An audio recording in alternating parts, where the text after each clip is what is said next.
بسم اللہ الرحمن الرحیم۔ آج جو پوری دنیا میں ان مسلمانوں کی درگت بنی ہوئی ہے،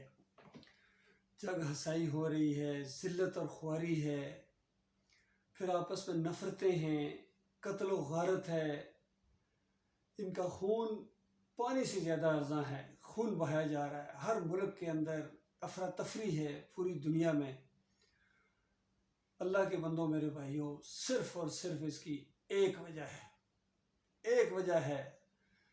کہ انسانیت نے اپنے مالک کے ساتھ غداری کی ہے۔ نیک لوگوں کے راستے پر چلنے کی بجائے اب ان کو پوجنا شروع کر دیا ہے، ان کو اللہ کے ساتھ شریک ٹھہرانا شروع کر دیا ہے، ان کی نظر و نیاز ہو رہی ہے، ان کے نعرے لگائے جا رہے ہیں، ان کو مدد کے لیے پکارا جا رہا ہے،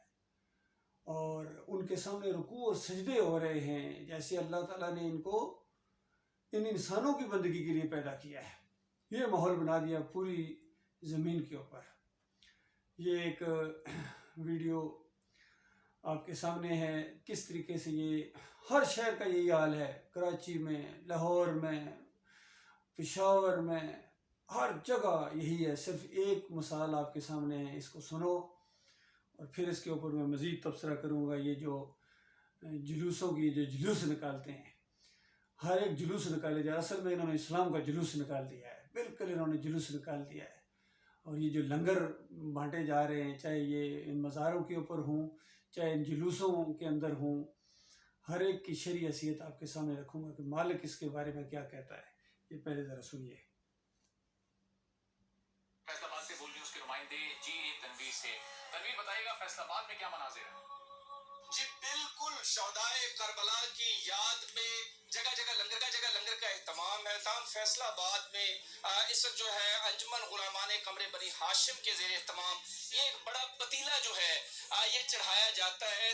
چنوں کی دال اور حلیم اس میں بنائی جاتی ہے، جبکہ یہ دعویٰ کیا جاتا ہے کہ یہ فیصل آباد کا سب سے بڑا پتیلا ہے اپنے سائز کے حساب سے۔ کیا کہیں گے کتنے من لنگر اس میں پک جاتا ہے؟ 12 من ہوتا ہے اس میں۔ بغایا خلقت جتنی آتی ہے وہ جس طرح مرضی کوئی بھی آگے کھا سکتا ہے۔ 12 من کے قریب دال، حلیم اور اس کے علاوہ جو اس میں مسالہ جات ڈالے جاتے ہیں وہ سارے اس ایک پتیلے میں سما جاتے ہیں، اور یہ لنگر پورے دل سے سرو کیا جاتا ہے ان بھوکوں اور پیاسوں کی یاد میں جو 61 ہجری میں کربلا کے اندر اللہ کی راہ میں۔ فیصل آباد سے جی اپڈیٹ کر رہے تھے، بہت شکریہ آپ کا۔ دیکھیے، انہوں نے تو اللہ کے راستے میں جان دے دی اور شہید ہو کے جنتوں کے اندر چلے گئے۔ اب مسئلہ ہے تمہارا کیا بنے گا؟ یہ جو تم کہتے ہو ان کی یاد میں ہم یہ 12 من کا یہ پتیلا ہے، یہ ہم لنگر پکاتے ہیں، اور خیر یہ تو بہت چھوٹا پتیلا ہے اس پتیلے کے مقابلے میں جو محی الدین چشتی کے مزار پر وہاں اجمیر میں پکتا ہے، وہ تو کوئی میں نے دیکھا تھا پتہ نہیں 4800 من، اس قدر بڑی، اور وہ پورا ایک گویا فلیٹ تھا جس کے اندر وہ لنگر پکایا جا رہا اور پھر اس طریقے سے کھلایا جا رہا ہے۔ کبھی سوچا ہے قرآن میں اس لنگر کے بارے میں کیا ارشاد ہوا ہے؟ 4 جگہ ایک ہی ترتیب کے ساتھ مالک فرماتا ہے، اعوذ باللہ من الشیطان الرجیم، بسم اللہ الرحمن الرحیم، انما حرم علیکم المیتۃ والدم ولحم الخنزیر وما اہل بہ لغیر اللہ۔ یقیناً زور دے کے کہا گیا کہ انسانوں تمہارے اوپر یہ چیز میں نے حرام قرار دے دی ہے کہ مردار نہیں کھا سکتے ہو، اور لہو، یہ جو خون ہوتا ہے بہتا ہوا لہو، اس کو نہیں پی سکتے ہو، اور خنزیر نہیں کھا سکتے ہو۔ دیکھیے یہ تینوں چیزیں اگر مسلمانوں سے پوچھا جائے بھائی مردار کیوں نہیں کھاتے ہو، کہے گا قرآن میں لکھا ہوا ہے۔ یہ خون کیوں نہیں پیتے ہو، بھائی قرآن میں حرام قرار دے دیا گیا۔ اچھا یہ خنزیر کیوں نہیں کھاتے ہو، باقی قومیں تو کھائے، تم کیوں نہیں کھاتے ہو؟ نہیں جی، ہمیں قرآن میں منع کر دی گیا، ہمارے دین کے اندر یہ حرام ہے۔ اور یہ چوتھی چیز جو ان سب سے زیادہ حرام ہے، یعنی مردار سے زیادہ حرام، خون سے زیادہ حرام، سور سے زیادہ حرام جو چیز ہے، اس کو یہ ثواب سمجھ کے لنگر سمجھ کے کھا رہے ہیں، اور کہتے ہیں سارے غریب آ کے کھاؤ، مزے کوئی نہیں، جو مرضی آ کے کھاؤ۔ اور اللہ کے بندو یہ شرک ہے اور کفر ہے، اللہ کا انکار ہے، اللہ کی ناشکری ہے، کلمے کے ساتھ غداری ہے۔ یہ لنگر چڑھانے والوں کو ہمیشہ کی آگ میں رہنا پڑے گا، کھانے والوں کو بھی اور کھلانے والوں کو بھی۔ اسی طریقے سے کبھی 11ویں کا لنگر چلتا ہے، کبھی جناب یہ علی ویلی کی مزار کے اوپر لنگر چلتے ہیں، کبھی یہ بریمام لنگر چلتے ہیں، سارے کھاتے ہیں۔ ابھی اگلا پھر مہینہ آئے گا، ایک مہینہ جو بیچ میں جس مہینے میں یہ اللہ کے علاوہ کسی کی بندگی نہیں کر پاتے ہیں اس کو کہتے ہیں خالی مہینہ ہے۔ یہ خالی مہینہ آ گیا جی، ان کا وہ جو ہے نا پورا نہیں ہوا ہے، ارمان پورا نہیں ہوا ہے جو اللہ کے علاوہ دوسروں کی بندگی کا، یہ کرنے کے بعد ان کا دل خوش ہوتا ہے ان مشرکوں کا،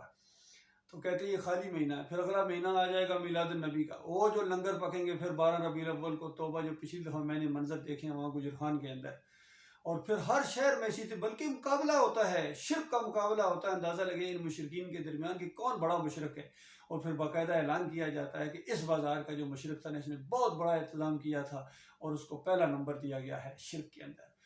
یہ ہو رہا ہے اللہ کے بندو۔ اب پوچھتے ہو کہ پاکستان ترقی کیوں نہیں کر رہا ہے، اب پوچھتے ہو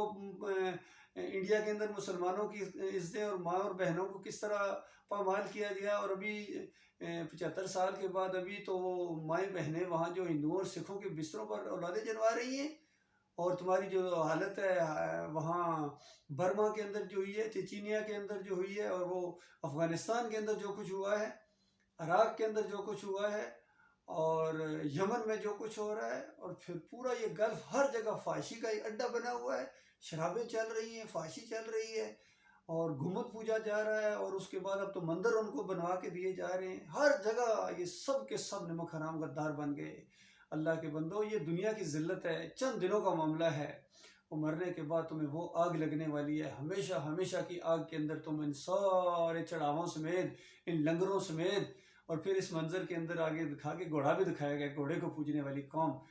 وہ گائے کو پوجنے والے اور یہ گھوڑے کو پوجنے والے، وہ وہاں پرشاد بانٹنے والے، یہ یہاں لنگر بانٹنے والے، کوئی فرق نہیں ہے، یقین کیجئے ان کے کافر ہونے میں اور ان کے مشرک ہونے میں کوئی فرق نہیں ہے۔ اور اسی وجہ سے کئی دفعہ ہندو اعتراض بھی کرتے ہیں کہ ہمیں کہتے ہو کہ مورتی کو پوجتے ہو، تم بھی تو مورتی کو پوجتے ہو، ہم اپنی مورتی کو کھڑا کر کے پوجتے ہیں، تم اپنی مورتی کو لٹا کے پوجتے ہو۔ یہ قبروں کے اندر جتنی مورتیاں لیٹی ہوئی ہیں ان کے بابا جن کو کہا جاتا ہے،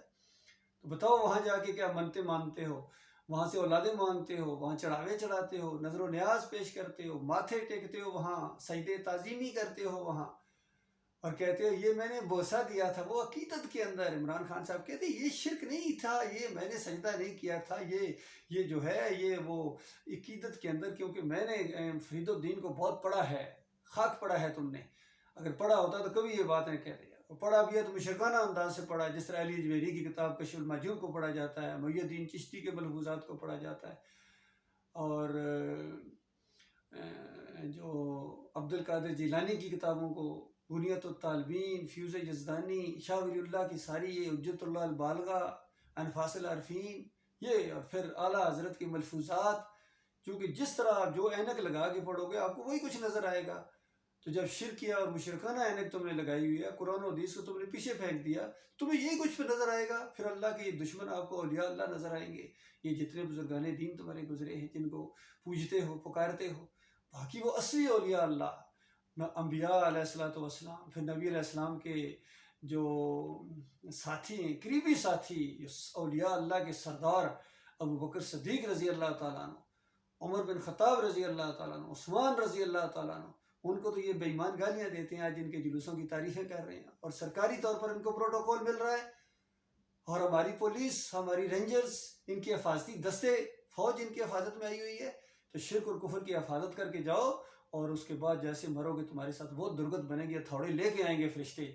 ہتھوڑے لے کے آئیں گے، تمہاری روح ادھر سے نکالیں گے، تمہیں ہتھوڑے پیٹھیں اور تمہارے چولوں کے اوپر ہتھوڑے مارتے ہوئے تمہیں یہاں سے لے کے جائیں گے، اور کہیں گے این ما کنتم تدعون من دون اللہ، بتاؤ کدھر گئے تمہارے مشکل کشا اور حاجت روا کدھر گئے، جن کے بارے میں تم کہا کرتے تھے پیر جو میرا دمڑیاں والا پیر شاہ قلندر، ہر مشکل وچ مدد کریں دا دواں جہانہ اندر، اب مدد کرے نا، کیوں نہیں آتے مدد کرنے والے؟ کس طرح تم ان کو پوجا کرتے تھے، ان کے نام کے لنگر، ان کے پتیلے، اور ان کی نظر و نیازیں کیا کرتے تھے اللہ کو چھوڑ کر، تمہیں ان سے کیا نسبت ہے؟ وہ مسلم اور مومن تھے، ان کے اوپر امتحان آیا، وہ مصیبت آئی، انہوں نے یا علی مدد کا نعرہ نہیں لگایا تھا، کوئی ایک جگہ ثابت کر دو کہ حسین رضی اللہ تعالیٰ نے یا علی مدد کا نعرہ لگایا، کیوں؟ اس کو شرک سمجھتے تھے، مشرک کہتے تھے ایسے لوگوں کو جو یا ابراہیم مدد کے نعرے لگاتے تھے، یا اسماعیل مدد، یا لات بابا، یا منات بابا، انہی کے ساتھ تو نبی علیہ السلام جنگیں لڑتے رہے ہیں پوری زندگی، صحابہ کرام انہی کے ساتھ جنگیں لڑتے رہے ہیں، پھر وہی کام شروع کر دیا ہے، پھر اسی دین کو تجدید کر دیا وہ جو کفر و شرک کے اندر ڈوبا ہوا تھا۔ یہ ہے تمہاری ذلت و رسوائی کی اصل وجہ اللہ کے بندو۔ اور اگر بالفرض دنیا میں کسی کو اللہ نے نہ بھی پکڑا، چلنے دیا، ٹھیک ہے، اچھلتے رہو، خوب اچھلو، مرنے کے ساتھ تمہیں وہ آگ لگے گی، ہمیشہ ہمیشہ کی ذلت کے اندر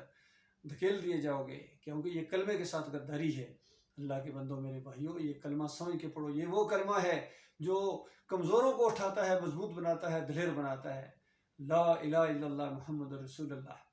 غیر مسلم اگر پڑھے دائرہ اسلام کے اندر شامل ہوتا ہے، اس دائرے کے اندر آتا ہے، شعوری طور پر پڑھے۔ لیکن اگر کوئی کلمہ پڑھے اور اپنی بتوں کی پوجا بھی کرتا رہے، اپنے مزاروں کی پوجا بھی کرتا رہے، لنگر بھی اس کے جاری رہیں، کلمہ بھی پڑھتا رہے، تو یہ کلمہ پھر اس نے کلمہ نہیں پڑھا ہے۔ کلمہ پڑھنے کا مطلب یہ ہے کہ اللہ کے علاوہ کوئی معبود نہیں، سارے داتاؤں، دستگیروں، مشکل کشاؤں کے اوپر لا کی چھری چلی ہے، لا کی تلوار چلی ہے کہ لا داتا الا اللہ، لا مشکل کشا الا اللہ، لا حاجت روا الا اللہ، لا غوث، لا کھوٹی کھری کرنے والا، لا کوئی اولاد نہیں دے سکتا، سب کے اوپر لا، کوئی رکوع اور سجدے کے لائق نہیں، سب کے اوپر لا، کوئی نظر و نیاز نہیں، پتیلے نہیں چڑھیں گے پھر 11ویں اور 12ویں نہیں پکیں گی، لا، یہ سب کچھ اللہ کے لیے ہوگا۔ اور محمد رسول اللہ، محمد صلی اللہ علیہ وسلم اللہ کے آخری رسول ہیں، خاتم النبیین ہیں، یہی کچھ بتا کے گئے ہیں، سارے انبیاء نے یہی کچھ بتایا ہے۔ اور نبی علیہ السلام کا راستہ یہ صراط مستقیم ہے، اور اس کے اندر فرقوں کی کوئی گنجائش نہیں ہے۔ نبی علیہ السلام کو ماننے والا یہ پتیلے چڑھائے گا، یہ کفر و شرک کے لنگر بانٹے گا، نبی علیہ السلام کو ماننے والا اور صحابہ کرام کو ماننے والا قبروں کے اوپر چادریں چڑھائے گا، عرس اور میلے کرے گا، اور یا علی مدد کے نعرے لگائے گا، یا رسول مدد کے نعرے لگائے گا۔ رسول کا ماننے والا اس طرح کر سکتا ہے؟ ہرگز نہیں کر سکتا۔ اللہ کے بندو، یہ شرک ہے، یہ شرک ہے، یہ شرک ہے، اور یہ اللہ کو گالی ہے۔ اللہ کو گالیاں دینے کے بعد اگر تم یہ سمجھو کہ تمہیں جنت ملے گی، تم وہاں نبی علیہ السلام کے ساتھ گھومو گے، یا حسین رضی اللہ عنہ کے ساتھ تم جنت میں ہوں گے، حسن رضی اللہ عنہ کے ساتھ، سوال ہی پیدا نہیں ہوتا۔ وہ ایسے کافروں اور مشرکوں کے اوپر لعنتیں بھیجیں گے اس وقت، سارے حسن رضی اللہ عنہ لعنتیں بھیجیں گے، حسین رضی اللہ عنہ لعنتیں بھیجیں گے، لعنتیوں، میں نے تمہیں کہا تھا گھوڑے کی پوجا کرنا، میں تو اللہ کی بندگی کیا کرتا تھا، اور میرے نانا کا دین یہ ہے، سارے انبیاء کا دین یہی ہے، اسلام۔ اور یہ سب کا انکار کرنے کے بعد، ان کو کافر قرار دینے کے بعد، سب کو، چاہے یہ 12ویں کا جشن منانے والے ہوں، یا یہ مزاروں کے اوپر چادریں چڑھانے والے ہوں، گنبد بنانے والے ہوں، سجدے کرنے والے ہوں، سب کے ساتھ یہی معاملہ ہونے والا ہے، چاہے یہ بریلوی ہوں، دیوبندی ہوں، اہل حدیث ہوں، سلفی ہوں، حنبلی ہوں، سعودی، سارے کے سارے شرک کے اندر مبتلا ہو گئے، اور ان اللہ کے دشمنوں کو، شرک اور کفر کرنے والوں کے رکھوالے بن گئے، ان کو کھانا کھلاتے ہیں، ان کو لنگر دیتے ہیں، ان کو فنڈز دیتے ہیں۔ یہ تمہارا سارا جتنا یہ چکر ہے، یہ سارا شرک کے کھاتے میں جائے گا، اور تمہیں ہمیشہ ہمیشہ ہمیشہ کی آگ کے اندر دھکیل دیا جائے گا۔ اس وقت تمہیں یاد آئیں گی یہ باتیں، لیکن واپسی نہیں ہو سکے گی۔ اللہ تعالیٰ غور و فکر کرنے کی توفیق عطا فرمائے، اور بالکل جن کے ایمان کے اندر ذرا بھی رمق موجود ہے، وہ اس لنگر کے قریب نہیں جائیں گے۔ یہ جو محرم کی سبیل کا لنگر آ جائے، گھر بھیجیں گے، یہ تھالوں میں رکھ کے لے کے آئیں گے، بالکل ان کو واپس کر دو۔ یہ نہیں کہ لے لیتے ہیں، وہاں جا کے ڈال دیں گے، نیچے پرندوں کو ڈال دیں گے، کسی اور کو دے دیں گے، ہم تو نہیں کھاتے، لیکن کیا کریں، ناراضگی بھی تو صحیح نہیں ہے، پھر تو یہ سارے ناراض ہو جاتے ہیں۔ اچھا، ان کی ناراضگی کا اتنا فکر ہے، اور اللہ کی ناراضگی کا تمہیں کوئی فکر نہیں ہے، جس کے پاس تمہیں جانا ہے۔ لہٰذا ایمان کا تقاضا یہ ہے کہ ہر جگہ جہاں موقع ملے ان کے خلاف بولا جائے، اور ان کو منع کیا جائے، شرک سے روکا جائے۔ اور اگر یہ شرک کی مٹھائی اور شرک کی ہے، یہ جو حلیم اور یہ دال چنے اگر آپ کے گھر لے کے آتے ہیں، یا شربت لے کے آتے ہیں، پلاتے ہیں، ان کو صاف کہہ دیا جائے بالکل حرام ہے، اور ہم اس کو نہیں کھاتے، ہم مسلمان ہیں، ہم اس سے رنگ کیسے کھا سکتے ہیں؟ اس طریقے سے میرے بھائیوں، یہ ایمان عقیدے کی بات ہے، اور اس کو مانے بغیر تمہاری جہنم کی آگ سے تمہاری جان چھوٹ ہی نہیں سکتی ہے، جنت ناممکن ہے۔ اللہ تعالیٰ نے جنت کو حرام قرار دے دیا ایسے شرک کرنے والوں کے اوپر، فرمایا انہ من یشرک باللہ فقد حرم اللہ علیہ الجنہ ومأواہ النار وما للظالمین من انصار۔ جس نے اللہ کے ساتھ شرک کیا، ذرا برابر شرک کیا، چاہے واسطے وسیلے کا شرک ہو، پکار کا شرک ہو، نظر و نیاز کا شرک ہو، رکوع اور سجدے کا شرک ہو، تعویذ گنڈے کا شرک ہو، یہ جمہوریت کے مشرکانہ نظام کا شرک ہو، جو بھی شرک کیا اور اس کی موت آ گئی، پکی اور آخری بات یہ ہے کہ فقد حرم اللہ علیہ الجنہ ومأواہ النار وما للظالمین من انصار۔ ان کے اوپر اللہ نے جنت کو حرام قرار دے دیا، ایسوں کا ٹھکانہ آگ ہوگا، وہاں ظالموں کا کوئی مددگار نہیں ہوگا۔ کہیں فرمایا ان اللہ لا یغفر ان یشرک بہ، اللہ شرک کو نہیں معاف کرے گا، اسی کی معافی نہیں ہے، اور وَيَغْفِرُ مَا دُونَ ذَلِكَ لِمَن يَشَاءُ، اس کے علاوہ جس کو چاہے گا معاف کر دے گا۔ جس طرح ہمارے علاقے کے اندر عام طور پر کہتے ہیں اللہ تعالیٰ ماری کٹی کا بخشی، یعنی کچھ سزا دینے کے بعد پھر آخر میں جو نا وہ بخش دے گا، ماری کٹی کے بخشی، بالکل ماری کٹی کے بخشی مومنا کی جڑے مومن گناہگار ہوسن انہاں کی ماری کٹی کے بخشی آخر ضرور، لیکن جڑے مشرک اور کافر ہوسن انہاں کی ہمیشہ کٹنا رہسی، اللہ تعالیٰ مارنا رہسی، انہاں کی کٹنا رہسی، انہاں کی کدے معاف نہ کرسی۔ یہ بات ہے اللہ کے بندوں میرے پیارے بھائیو، ہر علاقے کے اندر شرک ہو رہا ہے، ہر علاقے کے اندر۔ یہ ہمارا علاقہ گجر خان، ہر طرف دیکھو یہ مزار بنے ہوئے ہیں۔ پھر میرا اپنا جو علاقہ ہے چکری وکیلاں، وہاں 5 بابا پوجے جا رہے ہیں۔ بابا صاحب سبحان ہے، ایک بابا ناکروڑے والی سرکار ہے، پھر کلیاں والی سرکار ہے، چاردہ والی سرکار ہے، چانا والی سرکار ہے، سارے وہاں نظر و نیاز کرتے ہیں یہ مشرک، اور وہاں جا کے چڑھاوے چڑھاتے ہیں، عرس اور میلے کرتے ہیں۔ ان سب کے اوپر حجت تمام ہے، مانو گے اپنا بھلا کرو گے، نہیں مانو گے تو تمہارے بڑے بھی جہنم کے آقا ایندھن بن چکے ہیں، انہیں کے پیچھے ساتھ جانا پڑے گا۔ سونے کے دروازے لگانے والے، عرس اور میلے کرنے والے، اور یہاں جا کے ماتھے ٹیکنے والے ہمیشہ کی آگ کے اندر اتر گئے۔ اللہ تعالیٰ ایسے خوفناک انجام سے اپنی پناہ میں رکھے۔